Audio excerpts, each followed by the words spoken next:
قال رسول الله صلى الله عليه وسلم تحروا ليلة القدر في البدر من العشر الأواخر من رمضان. صدق رسول الله صلى الله عليه وسلم حديث صحيح رواه البخاري في صحيحه.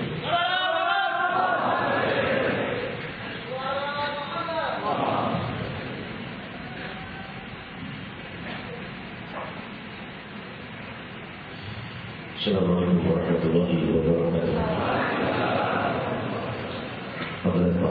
Hadirin para ulama, para sesepuh, hadirin hadirat yang dimuliakan Allah, hamdan li rabbil khassana bi Muhammadin wa ab'adana min dhulmatil jahli wad dayaji. Alhamdulillahilladzi hadana bi'abdihi al-mukhtar an da'ana ilayhi bi'izni wa qad nadana labbaika ya man dallana wa hadana. Sallallahu wasallam wa baraka alaihi wa ala alihi. Alhamdulillahilladzi jama'ana fi hadzal majma'il 'azim. Walhamdulillahilladzi jama'ana fi hadzal shahril 'azim. Walhamdulillahilladzi jama'ana fi hadhihi al-munasabatil 'azimah. Limpahkan puji kehadirat Allah Subhanahu wa ta'ala yang Maha Luhur, yang Maha memiliki kesucian, yang Maha memuliakan hamba-hambanya dengan kemuliaan budi pekerti yang luhur, yang memuliakan hamba-hambanya dengan cahaya kerinduan kehadiratnya, menawarkan kepada setiap hamba bagi mereka yang mau merindukan Sang Maha Berhak dirindukan Allah Subhanahu wa ta'ala, yang dengan merindukannya tenanglah jiwa, terbuka sedemikian banyak kemudahan, tersingkirkan sedemikian banyak kesulitan, tersapukan sedemikian banyak dosa, berjatuhan segala kesalahan dan kehinaan. Yang dengan merindukannya kita dirindukan olehnya. Hadirin hadirat yang dimuliakan Allah, telah bersabda Nabi kita Muhammad sallallahu alaihi wasallam, diriwayatkan di dalam Sahih Bukhari, "Man habba liqa Allah, habba Allah liqa'ahu." Barang siapa yang rindu berjumpa dengan Allah, Allah rindu berjumpa dengannya. Maka adakah dalam detik-detik kehidupanmu yang telah lalu atau yang tersisa di masa mendatang detik-detik kerinduan berjumpa dengan Sang Maha Indah yang menciptamu dari tiada, yang mencipta angkasa raya dari tiada, yang mencipta matahari, bulan, daratan, lautan, hewan dan tumbuhan dari tiada, yang Maha menciptakan angkasa dari tiada, yang Maha menciptakan alam dunia dan alam akhirat dari ketiadaan, dan Dialah yang Maha ada dan membuat segala-galanya ada dan segala-galanya akan sirna dan fana kecuali yang diberikan kepada mereka keabadian, kenikmatan yang kekal dan abadi yang ditawarkan kepada setiapku dan kalian dan semua keturunan Adam untuk mendapatkannya. Dan kita sedang berada di dalam hidangan cinta ilahi, hidangan kerinduan Allah. Bukankah aku dan kalian sedang dijamu oleh rahasia cintanya yang luhur di bulan Ramadan al-Mukarram, di Baitullah Subhanahu wa ta'ala, di majlis zikir, di dalam masjid, di bulan Ramadan, di 10 malam yang terakhir, yang merupakan malam-malam yang sangat dimuliakan oleh makhluk yang paling dimuliakan Allah dan makhluk yang paling memuliakan Allah, Sayyidina Muhammad. Saya bersabda, "Taharraw lailatul qadar fil bidr min 'ashril awakhir min Ramadan." Temuilah malam Lailatul Qadar di 10 malam terakhir di malam ganjilnya di bulan Ramadan. Hadirin hadirat yang dimuliakan Allah, Allah melimpahkan rahasia keluhuran setiap waktu dan bidang, melimpahkan kebahagiaan, kemudahan, rahmat, kenikmatan, kesejahteraan setiap waktu dan bidang. Namun detik-detik Ramadan, mulai terbenamnya matahari terakhir di hari terakhir bulan Sya'ban, bermulanya malam 1 Ramadan sampai terbenamnya matahari terakhir di hari bulan Ramadan, termasuknya lewatnya malam 1 Syawal. Maka dari mulai itulah rahasia cinta Allah lebih besar, rahasia pengampunannya lebih besar, kerinduannya lebih besar kepada hambanya, kelembutannya lebih kepada hambanya, kasih sayangnya lebih kepada hambanya, kerinduannya lebih kepada hambanya. Dan telah kita dengar sabda Rasul sallallahu alaihi wasallam yang menceritakan tentang hadis qudsi bahwa Allah Subhanahu wa ta'ala شوقي لتوبتهم شوقي لعودتهم ومحبتي لتوبتهم ورغبتي لإنابتهم لطاروا شوقا إليها هذا للمدبرين عني فكيف للمقبلين عليها. Hadirin hadirat, Allah Subhanahu wa taala berfirman di dalam hadis qudsi, seandainya para manusia, para penjahat dan berbuat maksiat yang siang dan malam gelap dalam kehinaan dan kesalahan, yang setiap hari selalu berbuat hal-hal yang dimurkai Allah, Allah berfirman, wa ya'lamuna al-mudbirun anni.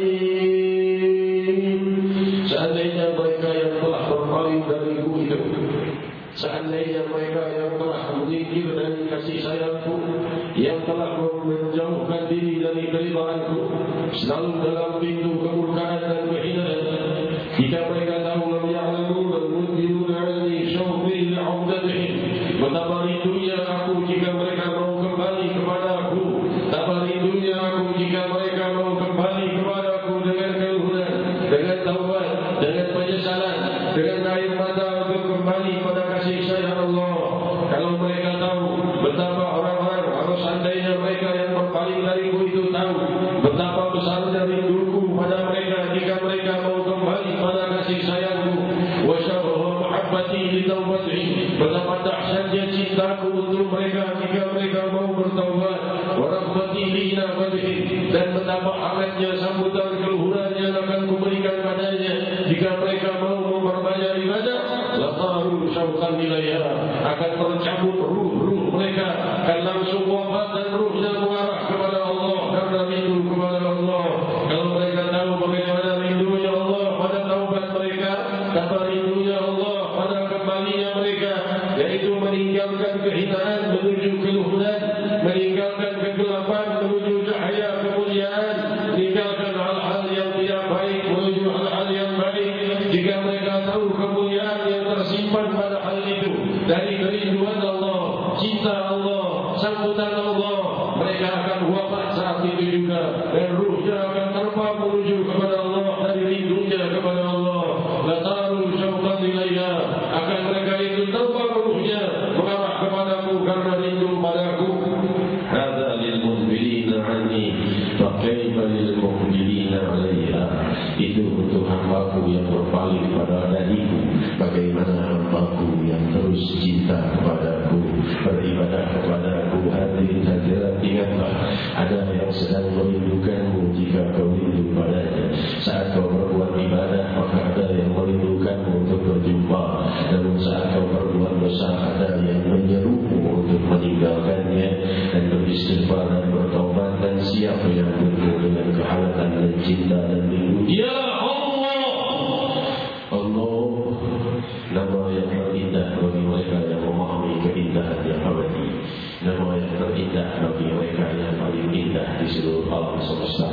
Tidak ada makhluk lebih indah dari mereka yang memahami keindahan Allah Subhanahu wa ta'ala. Hadirin hadirat, inilah malam-malam rahasia kerinduan cinta dan kasih sayang Allah berlimpah dan lebih berlimpah di 10 malam terakhir. Oleh sebab itu Rasulullah SAW melakukan i'tikaf di 10 malam terakhir. Sunnah i'tikaf di 10 malam terakhir, karena Rasulullah SAW menantikan malam Lailatul Qadar.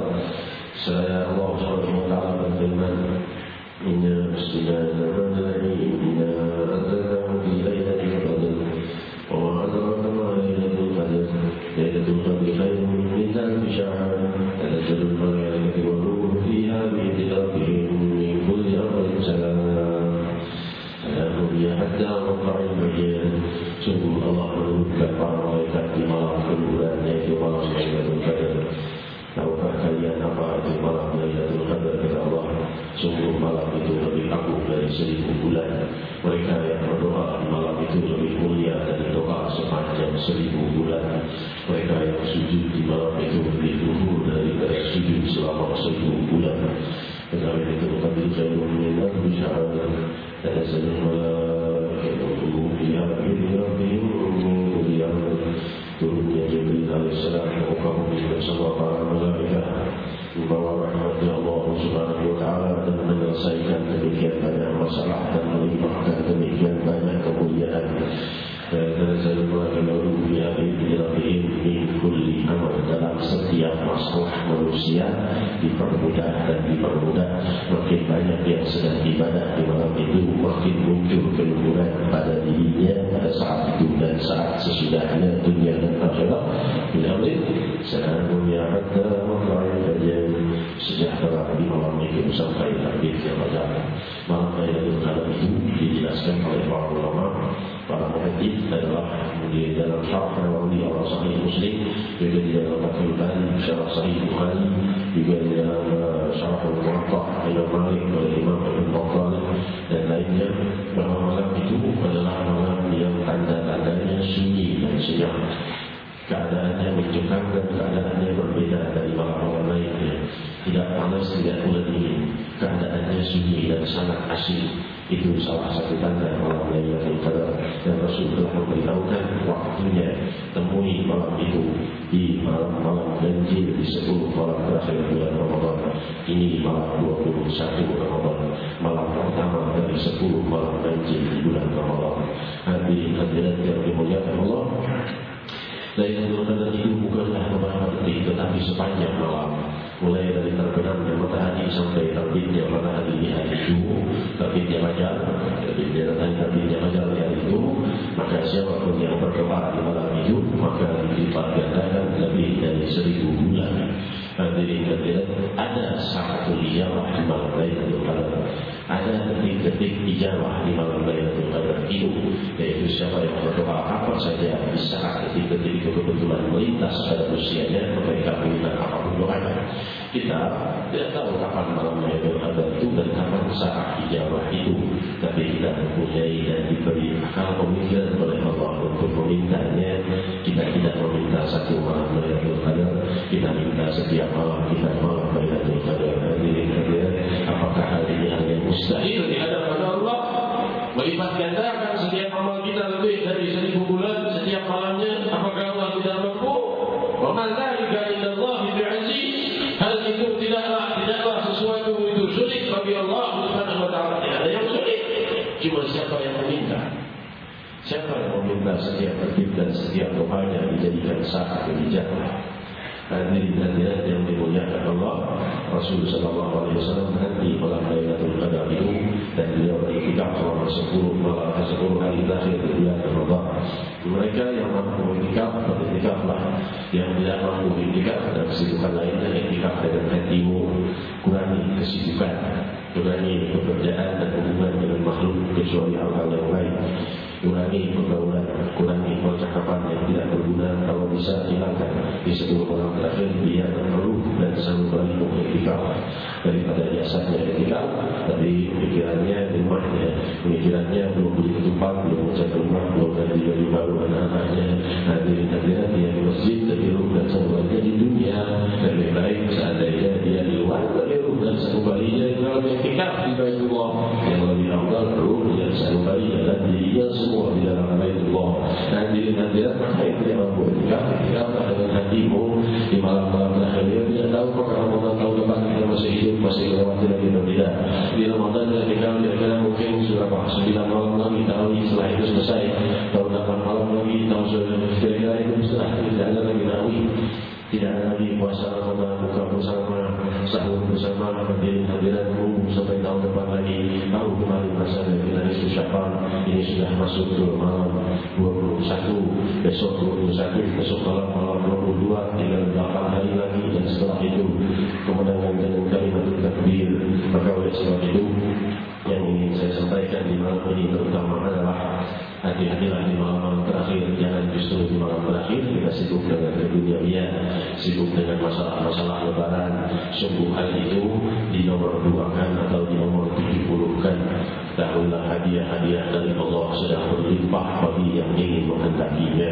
Kalau ingin menghendaki kesuksesan di dunia dan akhirat, hal itu sangat kecil dan tidak berarti bagi Allah untuk memberikan kepadamu. Mintalah malam-malam ini, dan selesai Ramadan nanti waktumu untuk terus berusaha di 10 hari ini tetap dalam sekolah, dalam pekerjaan, namun perbanyak doa dan munajat. Jangan semakin memikirkan hadiah-hadiah duniawi. Sungguh hadiah-hadiah ilahi lebih agung dan unggul, membuka kehidupanmu bahagia selanjutnya di dunia dan akhirat. Wa ma dzalika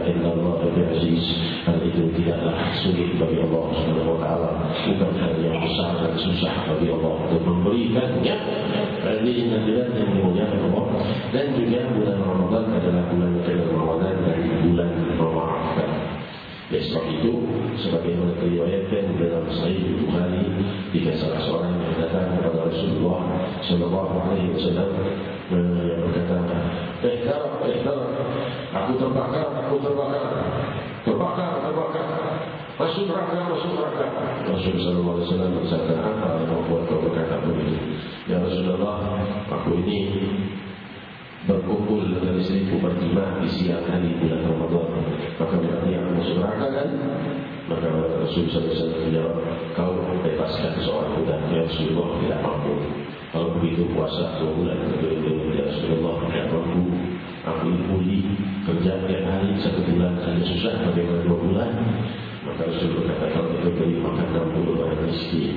Maka yang berkata, ya Rasulullah, aku ini beri makan keluarga aku ada susah, bagaimana 60 orang miskin? Aku juga termasuk orang miskin. Maka Rasulullah SAW melihat indahnya budi pekerti Sayyidina Muhammad SAW berhadapan dengan orang yang susah, dia makin merendah. Lihat indahnya syariah Rasulullah SAW dan syariah Islam ini bagaimana indahnya. Maka Rasulullah SAW keluar bawa sunnah korma. Ketika ini sudah Rasul yang mengeluarkan dari miliknya untuk dosa lagi. Dia yang membuat dosa, Rasul yang berdosanya dan harta miliknya hanya ada korma, tapi milik Rasulullah Sallallahu Alaihi Wasallam. Maka Rasul ini berikan pada orang yang paling miskin di Madinah. Rasul yang keluar dari miliknya untuk menutupi kesalahan orang ini yang semestinya kau berani berbuat, berani bertanggung jawab. Kau berani berbuat dosa, tanggung jawab untuk menebusnya. Namun jika orang ini orang yang susah, maka Rasulullah lembut dan semakin lemah lembut. Maka dia berkata, terima kasih kepada Rasul putri Nabi ini, dan aku harus berikan pada siapa? Karena akulah orang yang paling susah di Madinah.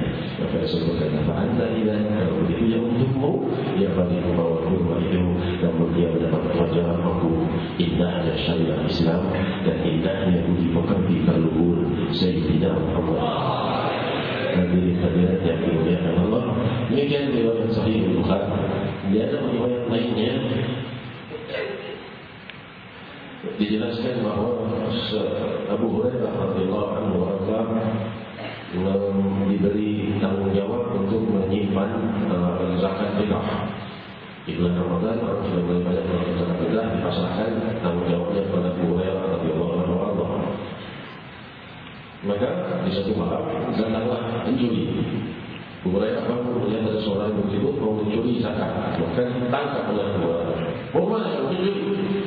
Lepaskan aku orang susah, aku punya anak susah, semua istriku susah, lepaskan aku. Maka Abu Hurairah tidak tega melepaskan. Besok sholat subuh bersama Rasulullah SAW, Rasul tanya, Abu Hurairah, apa yang terjadi semalam? Iya, wahai Rasul, semalam itu gudang tempat penyimpanan itu dimasuki pencuri. Saya tangkap pencurinya, lalu dia mengemis-ngemis, mohon maaf, saya tidak tega, saya lepaskan oleh Rasul. Rasul SAW malam nanti pada tangannya. Dia janji tidak balik lagi wahai Rasul. Malam nanti dia akan datang. Bukanlah percaya ajakan Rasulullah SAW malam itu dan aman. Tangkap lagi, nangis lagi, menjerit-jerit dan mohon ampun, sekarang berjanji tidak akan kembali lagi, bersumpah dan lain sebagainya. Hurairah tidak tega melepaskan. Tanya lagi besok subuh kepada Rasul, semalam gimana Hurairah?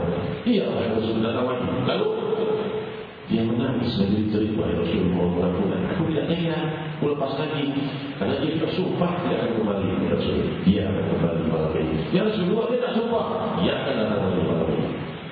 Kalau dia tidak tahu lagi, maka Abu Hurairah tidak tahan, tangkap dia berkata, aku akan membawa ke hadapan Rasulullah SAW. Jin ini, pencuri ini adalah seekor jin yang ditangkap oleh Abu Hurairah untuk dibawa ke hadapan Rasulullah. Lihat makhluk gaib itu takutnya kepada Nabi Muhammad SAW. Dia berkata, jangan bawa aku ke hadapan Rasulullah SAW. Aku akan beritahukan padamu sesuatu yang jika kau baca, aku tidak akan pernah bisa, aku tidak akan pernah bisa kalau semacamku. Kalau gaib, syaitan, jin untuk mengganggu masuk ke rumahmu. Apa ayat kursi? Kalau kau baca itu, tidak akan mampu kami mendekati dan mendekati hartamu. Maka Abu Hurairah melepaskannya. Besok tanya ke Rasulullah, Abu Hurairah semalam gimana? Iya, Rasul datang lagi. lalu melepaskan. Kenapa dilepas? Karena dia takut ingin dibawa ke hadapan Rasulullah. Apa yang dia katakan? Dia katakan kalau mau dia tidak datang lagi baca ayatul kursi, maka dia ada semacamnya, maksudnya makhluk gaib di syaitan tidak akan bisa masuk ke rumah. Sallallahu alaihi wasallam. Setelah dusta, tumben sekarang bicara benar. Kata Rasulullah SAW, maksudnya syaitan itu kepada itu yang selalu berdusta. Kata Rasulullah, tumben dia sekarang bicara benar. Sallallahu alaihi wasallam. Betul juga ucapannya setelah dusta itu. Ucapannya benar. Nah, jadi kenapa setelah dusta itu selalu ucapan? Karena takut dihadapkan kepada Muhammad Rasulullah SAW. Padahal dia dusta. Namun syaitan itu dusta. Syaitan yang jahat jin itu ada juga yang muslim, ada yang saleh, sebagaimana sudah tadi dijelaskan pada mereka. Namun yang jahat pun banyak, dan mereka itu berdusta. Dan mereka jadi jujur karena takutnya hindari berhadapan dengan Rasulullah Sallallahu Alaihi Wasallam. Jangankan dengan Rasul, dengan para sahabat dan Rasul pun para syaitan itu menghindar. Sebagaimana yang sahih Bukhari, bahwa Rasulullah SAW bersabda, wahai Umar, syaitan itu kalau jumpa dengan papasan di satu gang, dia akan mencari jalan dari bukit yang lain, bukan lembah yang lain, bukan jalan yang lain, lembah yang lain, sejauh-jauhnya. Jangan papasan dengan umur dan wahai Umar radhiyallahu anhu. Kenapa? Karena taatnya dan takwanya bukan lagi digoda oleh syaitan yang lari olehnya. Kalau kita sebagian dari kita ada syaitan tadi, ini sebaliknya syaitan lihat orang yang bertakwa itu lari. Nanti yang Allah berkata Imam Ibnu Hajar sekali di dalam Fathul Bari di Syarah Sahih Bukhari bahwa hal ini bukan hanya terjadi pada Sayyidina Umar bin Khattab radhiyallahu anhu, lebih banyak para sahabat dan banyak terjadi pada para salihin yang mana syaitan itu lari menghindar dari mereka karena perbuatan takwanya berlandaskan firman Allah, inna ibadi laisa laka alaihim sultan. Sungguh hamba-hambaku tidak bisa kau punya kekuasaan wahai iblis, wahai syaitan. Hamba-hambaku yang saleh kau tidak punya kemampuan atas mereka. Mereka tidak akan mampu, jangankan menggoda, mendekat pun tidak bisa. Hadirin yang punya Allah, dari mana munculnya ini? Rahasia rindu kepada Allah, rahasia zikir, rahasia khusyuk, jiwa yang penuh dengan cahaya Allah Subhanahu wa taala, dan jiwa yang paling berwibawa. Hadirin saya berfirman, "Idza salaka ibadi anni fa inni qarib, ujibu da'watad da'i idza da'ani, falyastajibu li wa yu'minu bi la'allahum yarshudun." Wahai Muhammad, jika hamba-hambaku bertanya tentang aku, katakan aku dekat. Ya Allah, kau telah katakan kepada kami, jika kami bertanya tentang kau katakan aku dekat. Tadi kita dengar kesilapan Allah Allah Allah Allah, kullama nada'i ya Allah, qala ya abdi Allah Allah Allah Allah Allah. Setiap kali aku memanggil kamu ya Allah, kau menjawab ya Allah, akulah Allah. Hadirin hadirat yang dimuliakan Allah, Allah Subhanahu wa taala berfirman, "Ana rabbi baikum al-karami, yakunu yasahih qala wa idza kana fi nafsihi dzakartu fi nafsi wa idza kana fi ma'in dzakartu fi ma'in khairin." Aku bersama hambaku ketika hambaku mengingatku, jika hambaku mengingatku dalam kesendirian, aku pun mengingat hambaku dalam kesendirianku. Jika hambaku mengingat dan menyebut namaku dalam keramaian, aku pun mengingat mereka di tempat yang lebih ramai lagi. Ada para Allah yang berbagi. Hadirin hadirat, Alhamdulillah keagungan nama yang terluhur, yang maha mampu berubah segala kejadian di masa mendatang, maha mampu menghapus semua dosa di masa lalu. Bagaimana keadaanmu di hari esok? Apa musibah yang akan datang padamu di hari esok? Apa cobaan yang akan datang padamu di hari esok? Bagaimana keadaanmu setelah waktu bisa dituliskan mau dibacakan? Setelah itu apa? Satu jawabannya Allah. Itulah jawaban atas semua pertanyaan dosa-dosamu yang lalu, masa depanmu yang akan datang, dan masa wafatmu dan kehidupanmu yang kekal kelak yang akhirat. Jawabannya ada pada namanya Fakul Jamil ya Allah ya Allah ya Allah ya Allah ya Allah ya Allah ya Allah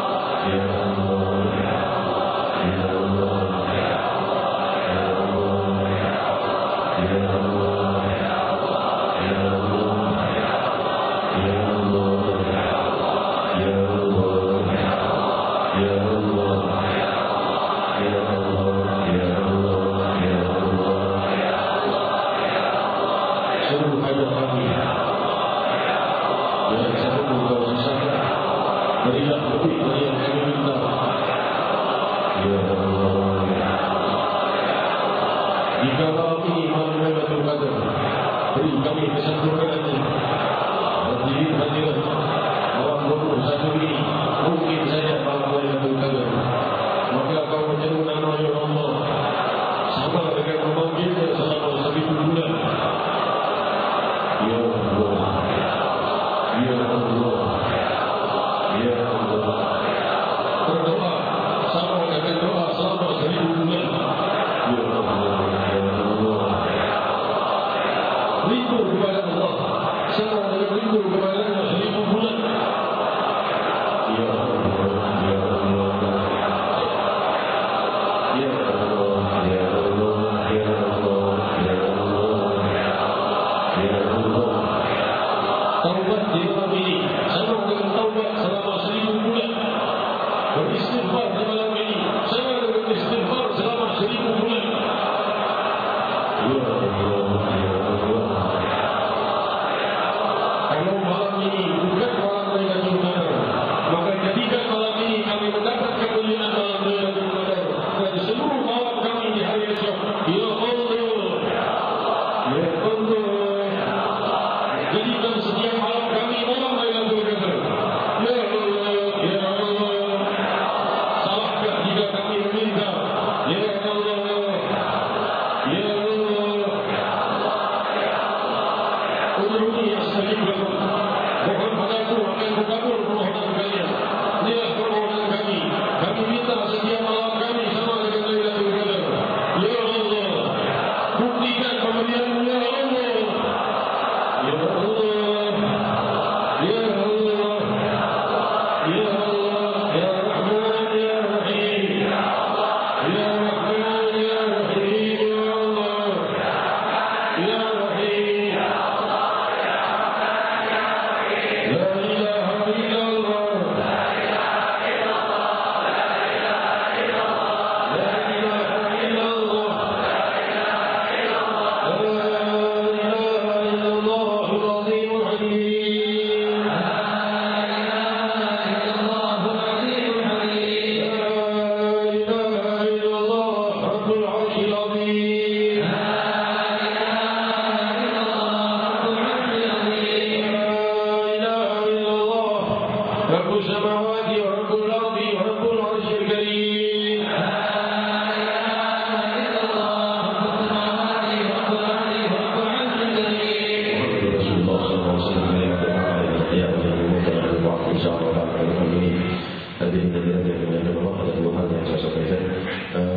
Untuk menyampaikan jadwal di bulan September banyak sekali yang masih kosong. Jadi yang dikeluhkan kepada saya, kami mengundang mahasiswa semua karena kebagian jadwal ini di bulan September banyak sekali malam-malam yang kosong. Ya, ini yang saya sampaikan pertama. Yang kedua, mohon doa restu karena kita akan membaca malam Majelis Rasulullah SAW buka pesantren. Selain sudah dibuka di Adar Rasul, kita buka cabang kedua di Cirebon kerjasama dengan Habib Quraisy di Tasikmalaya di wilayah Cirebon.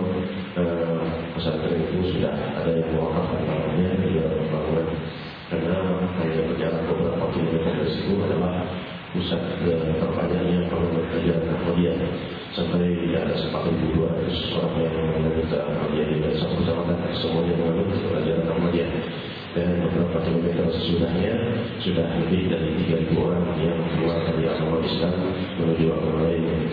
Jadi kita akan membangun di tempat itu, semoga sukses. Kemudian kita mengingat kekerasan masyarakat selama ini cuma bisa menyerang sesekali, dan itu ada bisanya. Tapi kita mau membuat di situ benteng Sayyidina Muhammad. Muncul santri-santri di wilayah setempat yang menyeru mereka yang berlemah lembut dengan kebaikan itu tidak akan muncul kecuali karena kurangnya tuntunan syariah di wilayah sekitar. Oleh sebab itu kita tegakkan di situ pesantren, insyaallah kerjasama dengan Quraisy dan Semaru di Cirebon sudah lama sudah ada. Mudah-mudahan hari ini jalan yang lancar segera kita kritik Rasulullah SAW. Mereka yang sudah sesat dalam ajaran-ajaran yang tidak benar, 4.200 muslimin yang telah mengalami ajaran Ahmadiyah ini semua kembali kepada Islam. 2.000 lebih yang telah mengalami agama lain kembali kepada Islam. Kami Allahumma amin. Kita lanjutkan dengan nasyidah yang akan ini dipimpin oleh Fadilul Sayyid Abdul Wahab Habib Ibrahim Ali wa ta'ala bihi wa ta'ala masyurah bersatu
begitu.